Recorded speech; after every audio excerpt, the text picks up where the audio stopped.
Today, we're diving into a martial arts tournament that's completely flipping the script on what it means to be an athlete.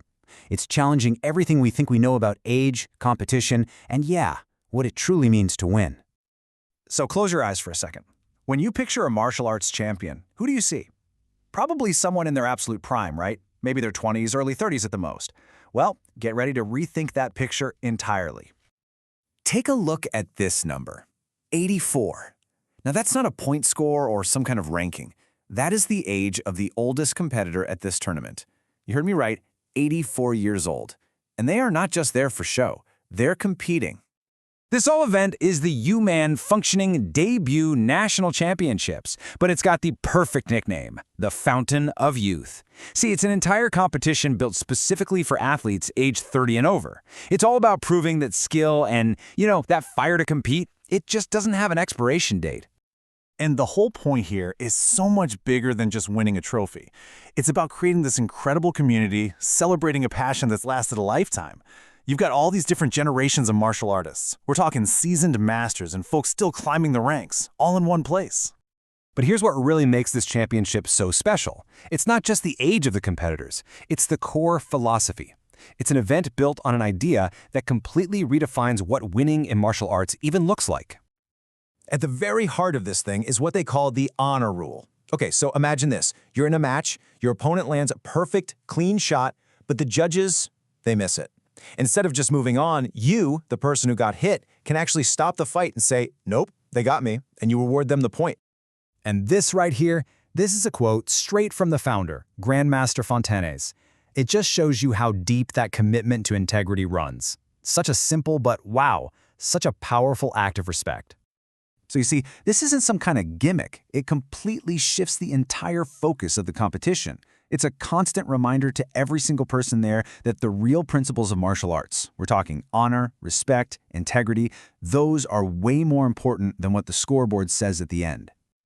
Now, a vision this unique doesn't just pop out of thin air. It's got deep roots, and it all comes from the personal story of its founder, Grandmaster Jerry Fast Feet Fontanes. In a lot of ways, this whole tournament is his comeback story. UMAN actually started way back in 2007, but then in 2009, a major family crisis put everything on hold for a long, long time. It wasn't until 2014 when a mentor pushed him to get back out there that Fontanes started competing again himself. And that's really what planted the seeds for the championship we're seeing today. So all of that history, that heartbreak, and that resilience, it's basically baked into the DNA of this event. It's a tournament for people who get it, who know that life is going to knock you down. The real fight is just getting back up. Okay, so you have this incredible backstory, this amazing philosophy. But what does the championship actually look and feel like? Who are the people who show up to fight and judge at an event built on ideals this powerful? Well, the answer is pretty much everyone who's anyone. I mean, the list of judges and special guests is a straight-up who's who of martial arts. We're talking absolute legends like Toki Hill, the first American to ever win gold at the WUKA World Championship, and icons like Joe Corley. Having them there just gives this event such a deep sense of history and community. It's legit. And the rules for the actual fighting? They're designed perfectly for these seasoned athletes. Matches are 2 minutes long, or they end right away if one person gets a 10-point lead. And, this is crucial, the 5 judges are told to focus on accuracy over just pure speed. They're rewarding real technical skill and precision. But honestly, the real soul of this event is the competitors themselves. You've got world champions like Jose Iglesias fighting in the same tournament as people in their 60s, 70s, and yeah, their 80s.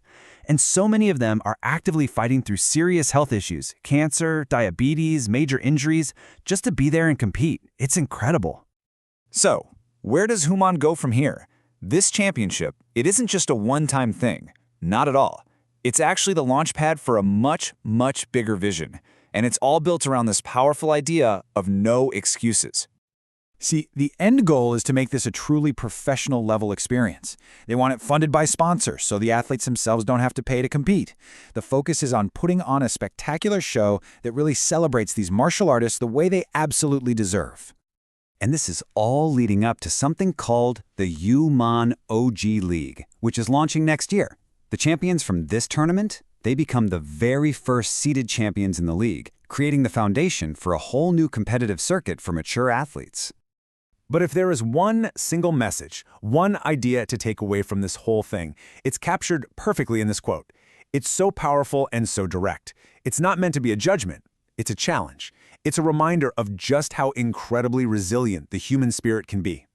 And that really leaves us with one final thought to chew on. When you see competitors in their 80s, people battling life-threatening illnesses, all showing up and leaving it all on the mat, it really forces you to ask yourself, what could I achieve if I just decided to have no excuses?